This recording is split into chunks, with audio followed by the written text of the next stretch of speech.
അവതരിപ്പിച്ചുകൊണ്ടാണ് ഈ പരിപാടി സമാരംഭിക്കുന്നത്. ശ്രീ മച്ചാട് കണ്ണനും മച്ചാട് വേണുഗോപാലും ചേർന്നാണ് ഇവിടെ ഇത് അവതരിപ്പിച്ചത്. അവരോടുള്ള നന്ദി ഇവിടെ രേഖപ്പെടുത്തുന്നു. അനുസ്മരണ സമ്മേളന പരിപാടികൾ നമുക്കിവിടെ ആരംഭിക്കാം. വിശിഷ്ടാതിഥികളെ സ്നേഹപൂർവ്വം വേദിയിലേക്ക് ക്ഷണിക്കുന്നു. ബഹുമാനപ്പെട്ട Ollur MLA Shri K Rajan, Shri D Davis, Shri PD Paulose, Karinthalakoottam കലാകാരന്മാർ Shri UP Joseph, professor VG Thampi, KK Shahina, ET Varghese മാഷ്, advocate KR Vijaya, Paulson Thanikkal, Shri KV Ganesh, Shri MS Pradeep Kumar, Shri K Girish Kumar, TV Madanamohanan, doctor KK Sivadas, KV Rajesh, KV Saju, advocate Kukku Devaki, doctor Sudarshanan, Gopalan Adat, professor Jason Jose, advocate KV Babu, TR Meera, professor KT Sreeja, Shri Murali Adat, advocate M Vinod, KV Sajeevan, Shri VS Subhash, Sathyadevan Aravu, Paulson Raphael, Chakkodi Anthikad, PG Krishnakumar, AV Jayachandran, CK Suresh Kumar, Satheesan Chittilappally, Suresh Edakkunni, KP Ramakrishnan, PD Prakash Babu, Shrimati Ajitha Kalyani എന്നിവരെ വേദിയിലേക്ക് ക്ഷണിക്കുന്നു.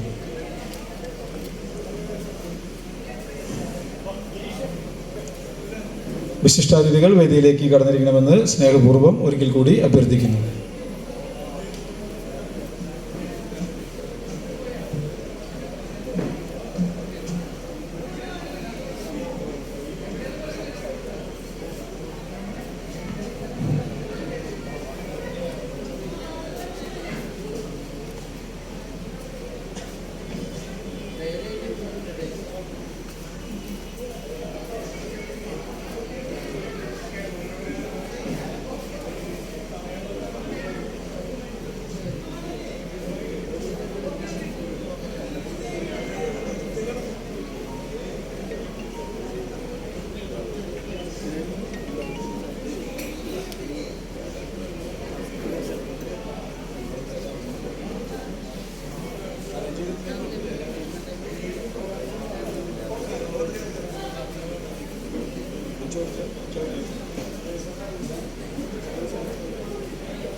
സുഹൃത്തുക്കളെ, ഉണർത്തു കലകളിലും അനുഷ്ഠാന കലകളിലും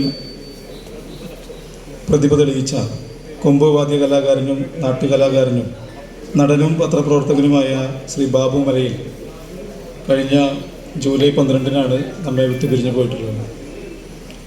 അദ്ദേഹത്തിൻ്റെ ഓർമ്മയ്ക്കായി അദ്ദേഹത്തിൻ്റെ സഹപ്രവർത്തകരും സുഹൃത്തുക്കളും മുൻ സഹപാഠികളും എല്ലാവരും ചേർന്നാണ് ഈ ഒരു അനുസ്മരണ സമ്മേളനം സംഘടിപ്പിച്ചിട്ടുള്ളത്. 2 സെഷനുകളായിട്ടാണ് ഈ പരിപാടി ഇവിടെ സംഘടിപ്പിക്കപ്പെട്ടിട്ടുള്ളത്. ഇന്ന് അനുസ്മരണ സമ്മേളനവും അതിനുശേഷം ബാബേട്ടൻ്റെ സ്മരണയ്ക്കായി അദ്ദേഹത്തിൻ്റെ സുഹൃത്തുക്കളും സഹപ്രവർത്തകരൊക്കെ ചേർന്ന് ഏർപ്പെടുത്തിയിട്ടുള്ള ബാബു മലയിൽ സർഗ മുദ്ര പുരസ്കാര സമർപ്പണവും. ഈ അനുസ്മരണ സമ്മേളന പരിപാടി ഇവിടെ ആരംഭിക്കുന്നു. ഈ സമ്മേളനത്തിന് സ്വാഗതം പറയുന്നതിന് വേണ്ടി ബാബു മലയിൽ അനുസ്മരണ സമിതിയുടെ സംഘാടക സമിതിയുടെ ജനറൽ കൺവീനറായിട്ടുള്ള ശ്രീ PD പൗലോസിനെ സ്നേഹാദരപൂർവ്വം ക്ഷണിക്കുന്നു.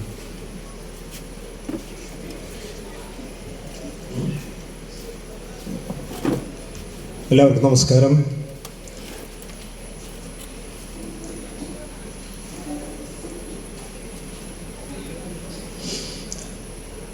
ബാബു മലയിൽ സ്മരണ. ബാബു മലയിൽ അപ്രതീക്ഷിതമായി നമ്മളെ വിട്ടുപിരിഞ്ഞിരിക്കുകയാണ്. പലരും ഈ സന്ദർഭത്തെ അഭിമുഖീകരിക്കാൻ പ്രയാസപ്പെടുന്നതായിട്ട് നമുക്ക് മനസ്സിലായിട്ടുണ്ട്. അത്രയും സ്നേഹവും സൗഹാർദ്ദവും പുലർത്തിയിട്ടുള്ള സാമൂഹ്യ പ്രതിബദ്ധതയുള്ള ഒരു സുഹൃത്തിനെയാണ് നമുക്ക് നഷ്ടപ്പെട്ടിട്ടുള്ളത്. അപ്പോൾ ബാബു മലയിൽ എന്ന കലാകാരനും എഴുത്തുകാരനും പാട്ടുകാരനും സാമൂഹ്യ പ്രവർത്തകനും അങ്ങനെ ഒട്ടേറെ വൈവിധ്യങ്ങളിലൂടെ ശാസ്ത്രവുമായി ബന്ധപ്പെട്ട പ്രവൃത്തികളിലടക്കം അദ്ദേഹം ഒരുപാട് പ്രവർത്തിച്ചിട്ടുള്ള ആളാണ്. നമുക്കിപ്പോൾ മനസ്സിലാവുന്നത് ഒരുപാട് സൗഹൃദങ്ങൾ അദ്ദേഹം കാത്തു സൂക്ഷിച്ചു എന്നുള്ളതാണ്. അപ്പോൾ ഈ അനുസ്മരണ പരിപാടി നമ്മൾ എല്ലാവരുടെയും ഒരു സഹകരണത്തിലാണ് സംഘടിപ്പിച്ചിട്ടുള്ളത്. നാട്ടിലെ പുരോഗമന പ്രസ്ഥാനത്തിൻ്റെ ഭാഗമായി ഒരു അനുസ്മരണ സമ്മേളനം നടന്നു കഴിഞ്ഞു. അദ്ദേഹം പാർട്ടി ദേശാഭിമാനി ലേഖകനായിരുന്നതിൻ്റെ അടിസ്ഥാനത്തിൽ അവരുടെ പരിപാടിയും വരുന്നുണ്ട്. കേരളോർമ്മയിൽ അദ്ദേഹം പഠിച്ചിരുന്ന കാലത്ത് ഉണ്ടായിരുന്ന സൗഹൃദങ്ങളുടെ അതിനുശേഷവും മുൻപുമുള്ള സൗഹൃദങ്ങളുടെ കൂട്ടായ്മയുടെ പരിപാടി നടന്നു വരുന്നുണ്ട്. അങ്ങനെ പല മേഖലകളിലായി ബാബുവിനെ അനുസ്മരണങ്ങൾ നടന്നുകൊണ്ടിരിക്കുകയാണ്. എല്ലാവരും ബാബുവിൻ്റെ കുടുംബത്തെ സഹായിക്കാൻ എന്ത് കഴിയും എന്നുള്ള ചോദ്യങ്ങളാണ് എല്ലാ ഭാഗത്തു നിന്നും ചോദിച്ച് കേട്ടത്. അപ്പോൾ അതിനനുസൃതമായി കഴിയാവുന്ന രീതിയിലുള്ള കാര്യങ്ങൾ നടന്നു വരുന്നുണ്ട് എന്നാണ് മനസ്സിലാക്കുന്നത്. ഇത് നമ്മളെല്ലാവരെയും കൂട്ടിയോജിപ്പിക്കുന്ന ഒരു പരിപാടി എന്നുള്ള രീതിയിൽ വിവിധ കലാകാര കൂട്ടങ്ങൾ ചേർന്നിട്ടുള്ള മറ്റ് സൗഹൃദങ്ങളൊക്കെ കൂടി ചേർന്നിട്ടുള്ള ഒരു പരിപാടിയാണ്. 2 സെഷനാണ്. ഒന്ന്, ഒരു സ്മരണിക നമ്മൾ ഇറക്കുന്നുണ്ട്. അതിൻ്റെ കവർ ചിത്രം ആണ് നമ്മളിപ്പോൾ, കവർ പേജാണ് നമ്മളിപ്പോൾ ഇവിടെ ഈ സെഷനിൽ ഉദ്ഘാടനം ചെയ്യുന്നത്. 2ാമത്തെ സെഷനിൽ അവാർഡ് ദാനമാണ്. ബാബുവിൻ്റെ പേരുള്ള അവാർഡ് നൽകുന്ന ചടങ്ങാണ് 2ാമത്തെ സെഷനിൽ. അപ്പോൾ ആദ്യത്തെ സെഷനിൽ സ്വാഗതം പറയുക എന്നുള്ളതാണ് എൻ്റെ ദൗത്യം. എന്നെ സംബന്ധിച്ച് വ്യക്തിപരമായി ബാബു വളരെ വളരെ അടുത്ത ഒരു സുഹൃത്തായിരുന്നു. ഞങ്ങൾ ഒരുപാട് തെരുവ് നാടകങ്ങൾ, നാടൻ പാട്ടുകളൊക്കെ ഒരുപാട് അവതരിപ്പിക്കാൻ ബാബുവിൻ്റെ കൂടെ എനിക്ക് അവസരം കിട്ടിയിട്ടുണ്ട്. അപ്പോഴൊക്കെ ഒരു വലിയ സപ്പോർട്ട് തരുന്ന രീതിയിലുള്ള, യാതൊരുവിധ ഈഗോ ഇല്ലാത്ത, വളരെ സപ്പോർട്ടീവായിട്ട് നമ്മളെ ഒപ്പം നിൽക്കുന്ന, അല്ലെങ്കിൽ അങ്ങനെ വളരെ സൗമ്യമായി നമ്മളോട് ഇടപെടുന്നതായിട്ടാണ് അനുഭവപ്പെട്ടുള്ളത്. അങ്ങനെയുള്ള വ്യക്തികൾ നമുക്കറിയാലോ വളരെ അപൂർവമാണ്. അപൂർവം പേരിൽ ഒരാളാണ് ബാബു എന്ന് എനിക്ക് തോന്നുന്നു. എന്തെങ്കിലും പരാതി അദ്ദേഹം പറഞ്ഞിട്ടുണ്ടെങ്കിൽ അത് അദ്ദേഹം പ്രതിനിധാനം ചെയ്യുന്ന ആ വിഭാഗത്തിന് കിട്ടുന്ന അവഗണനയെക്കുറിച്ചാണ് അദ്ദേഹം പലപ്പോഴും പരാതിപ്പെട്ടിട്ടുള്ളത്. അതിൽ ചില സമയത്തൊക്കെ അദ്ദേഹം പൊട്ടിത്തെറിക്കാറും പരിഭവിക്കാറൊക്കെ ഉണ്ട്. എന്തായാലും ഈ പരിപാടിയുടെ അധ്യക്ഷത വഹിക്കുന്നത് ഈ അനുസ്മരണ സമിതിയുടെ ചെയർമാനായിട്ടുള്ള ശ്രീ ED ഡേവിസ് ആണ്. അദ്ദേഹത്തെ ആദ്യമായി സ്വാഗതം ചെയ്യുന്നു. ഡേവിസാണ് ഓട്ടത്തിലാണ് ഇപ്പോഴും. പരിപാടിയുടെ ഉദ്ഘാടകനായിട്ട് നമുക്ക് കിട്ടിയിട്ടുള്ളത് നമ്മുടെ ഒല്ലൂർ MLA K. രാജൻ അവർകളാണ്. അപ്പോൾ ഞങ്ങൾ കുറച്ച് ദിവസം മുമ്പ് സഖാവിനെ കാണാൻ വേണ്ടി തൈക്കാട്ടുശ്ശേരി ഹോസ്പിറ്റലിൽ പോയി. അപ്പോൾ അദ്ദേഹം കുറേ കാലങ്ങളായിട്ട് വിശ്രമമില്ലാത്ത ഓട്ടത്തിലായിരുന്നതിൻ്റെ വലിയ പരിക്ക് പറ്റിയിരിക്കുകയാണ്. പറ്റുമെന്ന് നമുക്കറിയാം. അദ്ദേഹം പരിക്കലായിരുന്നു. അപ്പോൾ അദ്ദേഹം പറഞ്ഞത് ബാബു എൻ്റെ സഹതടവുകാരനായിരുന്നു എന്നാണ്. അപ്പോൾ അങ്ങനെ ബാബുവിൻ്റെ വേറൊരു പോരാളിയുടെ മുഖം കുറേ കൂടി ഈ നോട്ടീസിൽ ഒരു വലിയ ചിത്രം ആലേഖനം ചെയ്തിട്ടുണ്ട്. വളരെ അത്ഭുതപ്പെടുത്തുന്നതാണ്. അദ്ദേഹം അണ്ടർവെയറിലാണ് ഈ സമയത്തുണ്ടായിരുന്നത്. പരിഹാസ്യനായി അത് ആ ഭാഗം എഡിറ്റ് ചെയ്തിട്ടാണ് ഇവിടെ ഫോട്ടോ കൊടുത്തിട്ടുള്ളത്. അദ്ദേഹം ഉജ്ജ്വലനായ ഒരു പോരാളിയാണെന്നുള്ളതിന് വേറെ തെളിവ് വേണ്ടതില്ല എന്ന് തോന്നുന്നു. അപ്പോൾ സഖാവ് കെ രാജന് സ്വാഗതം. നമ്മുടെ സ്മരണികയുടെ കവർ പ്രകാശനം ചെയ്യുന്നത് ബഹുമാനപ്പെട്ട നമ്മുടെ പ്രിയപ്പെട്ട സഖാവ് UP ജോസഫാണ്. ഞാൻ കൂടുതൽ അദ്ദേഹത്തെ പരിചയപ്പെടുത്തേണ്ടതില്ല. സഖാവ് UPയെ സ്വാഗതം ചെയ്യുന്നു. ഒരുപാട് ആളുകൾ നമ്മളുമായി സഹകരിക്കുന്നുണ്ട്. ഞാൻ പേരുകൾ ഇങ്ങനെ ഓടിച്ച് വായിച്ചു പോവാം, ആരും എന്നോട് പരിവേക്കരുത്. ET വർഗീസ് മാഷ്, advocate KR Vijaya, Paulson Thanikkal, KV Ganesh, MS Pradeep Kumar, Babu പ്രദാനം ചെയ്യുന്ന പാർട്ടിയുടെ ഏരിയ സെക്രട്ടറിയാണ്, K Girish Kumar, TV Madanamohanan, doctor KK Sivadas, KV Rajesh,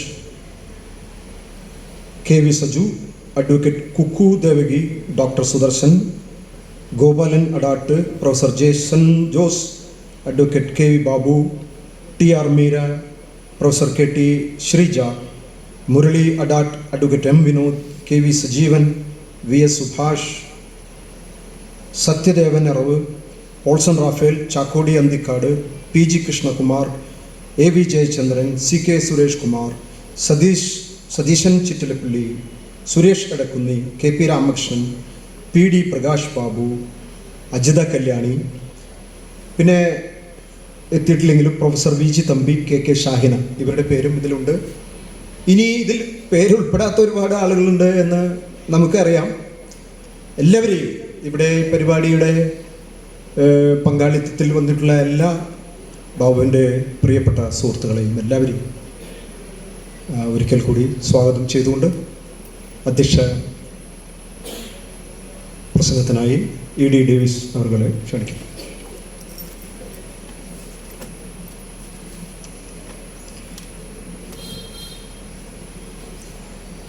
എല്ലാവർക്കും നമസ്കാരം. ബാബുവിൻ്റെ അകാല വിയോഗം, ആ വിയോഗത്തിൻ്റെ വേദനയിൽ നിന്ന് മോചിതരാവാൻ പറ്റാത്ത പല സുഹൃത്തുക്കൾ ഇപ്പോഴും ഉണ്ട്. പല ആളുകളും കഴിഞ്ഞ ആഴ്ചയിലും ഫോണിൽ വിളിച്ച് ബാബുവുമായിട്ടുള്ള ആ കഴിഞ്ഞ കാലത്തെക്കുറിച്ച് വിളിച്ച് സംസാരിക്കേണ്ടായി. വളരെ വേദനയോടുകൂടി തന്നെ. കാരണം ഞാനിത് പറയാൻ കാരണം,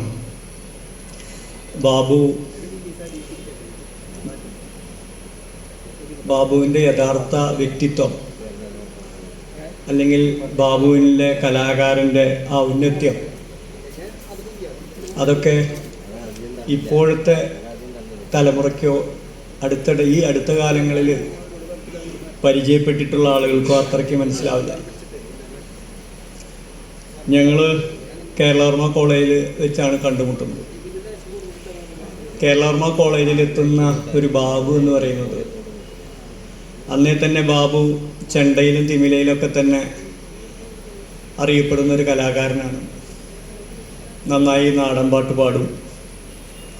നാടൻപാട്ട് പാടുന്നതിലും ഉശിരോട് കൂടിയിട്ട് വിപ്ലവ ഗാനങ്ങൾ പാടും. മാറ്റം പാട്ടുകൾ, ബാബുവിൻ്റെ ഭാഷയിൽ പറഞ്ഞ മാറ്റം പാട്ടുകൾ പാടും. പല ആളുകളും ബാബുവിനെ കുറിച്ച് ഓർക്കുമ്പോൾ അതിനപ്പുറത്ത് ബാബു ഒരു നാടക നടൻ എന്നുള്ള നിലയിൽ, നാടകത്തിൻ്റെ സംഗീത സംവിധായകൻ എന്നുള്ള നിലയിലൊക്കെ ഒരു 2-3 ദശകം മുന്നൊക്കെ തന്നെ പ്രവർത്തിച്ചതിൻ്റെ ഓർമ്മകൾ പങ്കുവയ്ക്കാറുണ്ട്. കഴിഞ്ഞൊരു ദശകമായിട്ട് ബാബുവിന് നാടകത്തിലോ അല്ലെങ്കിൽ മറ്റ് നാടൻപാട്ടിലൊക്കെ വേണ്ടത്ര ഒരു മുഴുവൻ സമയം മുഴുകിയിട്ടുള്ള ഒരു കലാകാരനായിട്ട് പലപ്പോഴും ആവിഷ്കാരം നടത്താൻ കഴിഞ്ഞിട്ടില്ല. പക്ഷെ ബാബു ഏത് പാട്ട് പാടുമ്പോഴും ആ പാട്ട് സാധാരണ ഒരു പാട്ടല്ല അത്. ഏതൊരു പാട്ടിൻ്റെ അടിയിലും ഒരു വേദനയുടെ ഒരു അംശം ആ ശൈലിയിൽ ഇങ്ങനെ ഒരു അന്തർധാരയായിട്ട് മുഴങ്ങി നിൽക്കുന്നുണ്ടെന്ന്, അല്ലെങ്കിൽ നമുക്കത് ആവിഷ്കരിക്കുമ്പോൾ അങ്ങനെ അനുഭവപ്പെടാൻ കഴിയാറുണ്ട്. ബാബുവിൻ്റെ ജീവിതം, ബാബുവിനുണ്ടാക്കിയ ഒരുപക്ഷെ ബാബു അതിലൂടെയാണ് ബാബു ലോകത്തെ കണ്ടത്. കഷ്ടപ്പാടിൻ്റെയും കഠിനമായ വേദനകളുടെയും ഇടയിലൂടെ കടന്നു വന്ന ബാബു അതുപോലെ തന്നെ അത്തരത്തിലുള്ള മനുഷ്യരെ ഏത് ജീവിതത്തിൻ്റെ രണ്ടറ്റവും കൂട്ടിമുട്ടിക്കാൻ ബാബു പ്രയാസപ്പെടുന്ന കാലത്തും അത്തരത്തിലുള്ള മനുഷ്യരെ ചേർത്ത് പിടിക്കുകയും അവരുടെയൊക്കെ ജീവിതത്തിൽ തൻ്റെ ഇല്ലായ്മകൾക്കും വല്ലായ്മകൾക്കും ഇടയിൽ തൻ്റെ ജീവിതത്തിൽ അവരെ ചേർത്ത് പിടിച്ചുകൊണ്ട് അവരെ മുന്നോട്ട് നയിക്കാനൊക്കെ ബാബു ശ്രമിച്ച കാലമൊക്കെ ഓർമ്മയുണ്ട്. ഇന്നലെ ആരോ ഫേസ്ബുക്കിൽ എഴുതി, ബാബു കേരളോർമയിൽ വളരെ സംഘർഷം നിറഞ്ഞ കാലത്താണ് SFI വിദ്യാർത്ഥി പ്രവർത്തകനായിട്ട് പ്രവർത്തിക്കുന്നത്. ക്യാമ്പസിലൊരു സംഘർഷമുണ്ടായി എന്ന് അറിഞ്ഞു കഴിഞ്ഞാൽ പലപ്പോഴും ബാബു അന്ന് രാത്രി വീട്ടിലേക്ക് പോവാറില്ല. അവിടെയുള്ള ഹോസ്റ്റലിലോ അല്ലെങ്കിൽ ആ പരിസരത്തൊക്കെയുള്ള സഖാക്കളുടെ ഒപ്പം ചേർന്ന് നിൽക്കുകയാണ് ചെയ്യാറ്. ബാബുവിനൊരു കലാകാരൻ്റെ മുഖം മാത്രമല്ല ഉള്ളത് എന്ന് ഞാൻ പറഞ്ഞു തരാം. ബാബുവിൽ അതിശക്തനായ ഒരു പോരാളിയുടെ ഒരു മനസ്സുണ്ടായിരുന്നു. അതുപോലെ തന്നെ ഏത് സന്ദർഭത്തിലും ബാബു ഒരു മനുഷ്യന് സഹായിയായിട്ട് മാറാം. അങ്ങനെ ഒരുപാട് കാര്യങ്ങൾ പറയാനുണ്ടാവും. ഇപ്പം ഞാൻ പറയുന്നില്ല, ഒരുപാട് പേര് പ്രസംഗിക്കാണ്ട് ഈ സ്റ്റേജിലുള്ളതിലധികം ആളുകൾ പലവരും ഇങ്ങോട്ട് കയറാതെ സദസ്സിൽ തന്നെ ഇരിക്കുന്നവരുണ്ട്. അപ്പോൾ പറഞ്ഞു വരുന്നത്, ബാബുവിന് ജീവിച്ച കാലത്ത് ബാബുവിൻ്റെ ഒരു ദൃശ്യത, ഒരു വിസിബിലിറ്റി ബാബുവിൻ്റെ വ്യക്തിത്വത്തിന് ലഭിക്കാത്തത് നമുക്ക് നൽകാൻ കഴിയണം എന്നതിൻ്റെ അടിസ്ഥാനത്തിലാണ് നമ്മൾ ഇത്തരത്തിലുള്ള വിപുലമായ ഒരു ഇങ്ങനെ ഒരു അനുസ്മരണ സമ്മേളനം വിളിച്ചു ചേർത്തത്. ബാബു പല തലത്തിൽ ബാബു അക്കാദമിക രംഗത്തും കോളേജൊക്കെ ഡിഗ്രിക്കൊക്കെ പഠിക്കുന്ന കാലത്ത് തന്നെ ദളിത് ഭാഷയെക്കുറിച്ചും ദളിത് കലയെക്കുറിച്ചൊക്കെ തന്നെ ആധികാരികമായിട്ട് സംസാരിക്കാൻ കഴിയുന്ന ഒരു കക്ഷിയായിരുന്നു ബാബു. ഇപ്പോൾ ജില്ലാ മത്സരങ്ങളിൽ, ഇപ്പോൾ മലപ്പുറത്തോ തൃശ്ശൂർ, ഇപ്പോൾ പാലക്കാടൊക്കെ ബാബു ജില്ലാ മത്സരങ്ങൾക്കൊക്കെ പോകുമ്പോൾ പലപ്പോഴും മുതിർന്ന കലാകാരന്മാരുണ്ടായിട്ടും ബാബുവിനെ കൊണ്ട് തന്നെയാണ് ജഡ്ജ്മെൻ്റൊക്കെ പറയുക. ഇപ്പോൾ തൃശ്ശൂർ പൂരത്തിൻ്റെ ജഡ്ജ്മെൻ്റ് ആയാലും ഭയങ്കര ബഹളമായാണല്ലോ അതൊക്കെ ഉണ്ടാവുക. അപ്പോൾ അവിടെയൊക്കെ വളരെ സൂക്ഷ്മമായിട്ട് ഇന്നതൊക്കെയാണ് സംഗതി, ഇന്നത പോലെയാണ് ഓരോ ടീമും പെർഫോം ചെയ്തത്. അത് കലാകാരന്മാരുടെ ഇത്തരം ആവിഷ്കാര സന്ദർഭങ്ങളിലൊക്കെ അറിയാലോ, മത്സരവേദിയിലൊക്കെ വളരെ പ്രക്ഷുബ്ധമായ ചില രംഗങ്ങളുണ്ടാവും. പക്ഷെ ബാബുവിന് അതൊക്കെ തന്നെ മാനേജ് ചെയ്യാനുള്ളൊരു കഴിവുണ്ടായിരുന്നു. അതങ്ങനെ പറയണമെങ്കിൽ ബാബു പല തലത്തിൽ, അതുപോലെ തന്നെ ബദൽ വിദ്യാഭ്യാസം, ഇന്നിപ്പോൾ നമ്മുടെ കേരളത്തിലെ സ്കൂളുകളിലൊക്കെ മാത്സ് ഗണിത പഠനം വളരെ സങ്കീർണമായ കാലത്താണ് ബാബു കൂട്ടരൊക്കെ ചേർന്ന് പോൾസൺ റാഫേലും അതുപോലെ ആൻഡോവരൊക്കെ ചേർന്നിട്ട് ഈ മാത്സ് ലാബ് സെറ്റ് ചെയ്യാനും സ്കൂളുകളിൽ ഗണിത പഠനം മധുരമാക്കുന്നതിനും അതൊരു കൗതുകപൂർണമായ ഒരു പഠനമാക്കുന്നതിനൊക്കെ ശ്രമിച്ചത്. അപ്പോൾ ആ രീതിയിൽ പറയുകയാണെങ്കിൽ ഒരുപാടുണ്ട്, ഞാൻ അതിലേക്കൊന്നും പോകുന്നില്ല. ബാബുവിൻ്റെ ഈ സ്മരണ, ബാബുവിന് ജീവിച്ച കാലത്ത് ലഭിക്കാത്ത ഒരു ദൃശ്യത ബാബുവിന് ലഭിക്കുന്നതിന് വേണ്ടിയാണ് നമ്മൾ ഇത്തരത്തിലുള്ള സമ്മേളനം ചേർന്നത്. അതുപോലെ തന്നെ ബാബുവിൻ്റെ അക്കാദമികമായ ടേസ്റ്റിനൊക്കെ മുൻനിർത്തിയുള്ള ബാബു എഴുതിയിട്ടുള്ള ചില ലേഖനങ്ങൾ, ഇപ്പോൾ അടുത്ത കാലത്ത് തൃശ്ശൂർ പെരുമ ദേശാഭിമാനി നടത്തിയ സെമിനാറിൽ അവതരിപ്പിച്ചുള്ള ബാബുവിൻ്റെ പ്രബന്ധങ്ങൾ, ആ സമകാലീന കവിതകളിലും അതുപോലെ തന്നെ കേരള പഠനത്തിൽ എറണാകുളത്ത് പ്രവർത്തിക്കുന്ന കാലത്ത് ബാബു ദളിത് ഭാഷയെക്കുറിച്ചും മറ്റും എഴുതിയിട്ടുള്ള സൗത്ത് ഇന്ത്യൻ ജേണലിൽ തന്നെ ഒരു ബാബുവിൻ്റെ ഒരു പ്രബന്ധം അച്ചടിച്ച് വന്നിട്ടെന്നാണ് പറയുന്നത്. അപ്പോൾ ആ രീതിയിൽ ബാബു നാനാ തലത്തിൽ പ്രവർത്തിച്ച ഒരാളാണ്. ബാബുവിൻ്റെ ജീവിതത്തിൻ്റെ ഒരു ദൃശ്യത കൊണ്ടുവരുന്നതിന് വേണ്ടിയാണ് നമ്മൾ ഇപ്പോൾ ഈ വേദിയിൽ വെച്ച് ബാബുവിൻ്റെ സ്മരണിക ഒരു പുസ്തകം, നാട്ടുകലയുടെ ഉപാസകൻ ബാബു മലയിൽ നിന്നുള്ള പുസ്തകം അതിൻ്റെ കവർ ഇവിടെ പ്രകാശനം ചെയ്യുന്നത്. അതുപോലെ തന്നെ ഇതിന് ശേഷം നടക്കുന്ന സമ്മേളനത്തിൽ ബാബുവിൻ്റെ പേരിലുള്ള ഒരു അവാർഡ്, ബാബുവിൻ്റെ സഹപ്രവർത്തകയും കേരളത്തിലെ മികച്ച നാട്ടുപാട്ട് കലാകാരിയും അതുപോലെ തന്നെ മരങ്ങോട്ട് വിദഗ്ധയും ഒക്കെ ആയിട്ടുള്ള വളരെയധികം ബാബുവിനോടൊപ്പം നാട്ടുകലാരംഗത്ത് മാത്രമല്ല അത് പുരോഗമന പ്രസ്ഥാനത്തിൻ്റെ വേദികളിലും മാറ്റം പാട്ട് പാടുന്നിടത്തും വിപ്ലവഗാനം പാടുന്നിടത്തൊക്കെ ബാബുവിനോട് ചേർന്ന് നിന്ന് പാടുകയും ഫോക്ലോർ അക്കാദമിയെ പോലെയുള്ള വലിയ അവാർഡുകളൊക്കെ ലഭിച്ചിട്ടുള്ള ജയശ്രീയാണ് നമ്മളതിന് തിരഞ്ഞെടുത്തിട്ടുള്ളത്. അവരെല്ലാവരും തന്നെ ഈ വേദിയിലുണ്ട്. ബാബുവിൻ്റെ വൈഫ് ഇവിടെയുണ്ട്. അതുപോലെ തന്നെ മൈത്രേയനെ പോലുള്ള ബാബുവിൻ്റെ ഒപ്പം ഒരു കാലത്ത് ബാബുവിൻ്റെ സുഹൃത്തുമായും ബാബുവൊക്കെ ഒത്തുചേർന്ന് പ്രവർത്തിച്ചിട്ടുള്ള മൈത്രേയനെ പോലുള്ള വലിയ ആളുകൾ ഇതിൻ്റെ ഉള്ളിൽ പതുങ്ങിയിരിക്കുന്നുണ്ട്. ബാബുവിനെ ചികിത്സിച്ച ഡോക്ടർ പരമേശ്വരൻ വേദിയിലേക്ക് വരാതെ അവിടെ ഇരിക്കുന്നുണ്ട്. അപ്പം അങ്ങനെ പറയുകയാണെങ്കിൽ ഒരുപാട് കാര്യങ്ങളുണ്ട്, ഞാൻ ഒന്നും കൂടുതൽ പറയുന്നില്ല. ഈ ബാബുവിൻ്റെ ഈ അവാർഡൊക്കെ ഏർപ്പെടുത്തിയപ്പോൾ ചില ആളുകൾ ചോദിക്കുന്നുണ്ട്, ഇതൊക്കെ മുന്നോട്ട് 5 കൊല്ലം ഞാൻ ഉദ്ദേശിച്ചിട്ടുള്ളൂ. നമ്മൾ കൂട്ടുകാരൊക്കെ എല്ലാം നമുക്കും പ്രായമാണ്, എല്ലാം കൂട്ടിയേ കൂടില്ല. പക്ഷെ ഒരു 4-5 കൊല്ലെങ്കിലും ബാബുവിൻ്റെ പേരിലുള്ള ഈ അവാർഡ് നൽകണം എന്നാണ് കൂട്ടുകാരൊക്കെ തീരുമാനിച്ചിട്ടുള്ളത്. ഈ യോഗം ഉദ്ഘാടനം ചെയ്യുന്നതിന് വേണ്ടിയിട്ട് ബാബുവിൻ്റെ ഒപ്പം സമര പോരാട്ടങ്ങളിലൊക്കെ പങ്കെടുത്തിട്ടുള്ള നമ്മുടെ പ്രിയപ്പെട്ട കെ രാജനെ ക്ഷണിക്കുന്നു.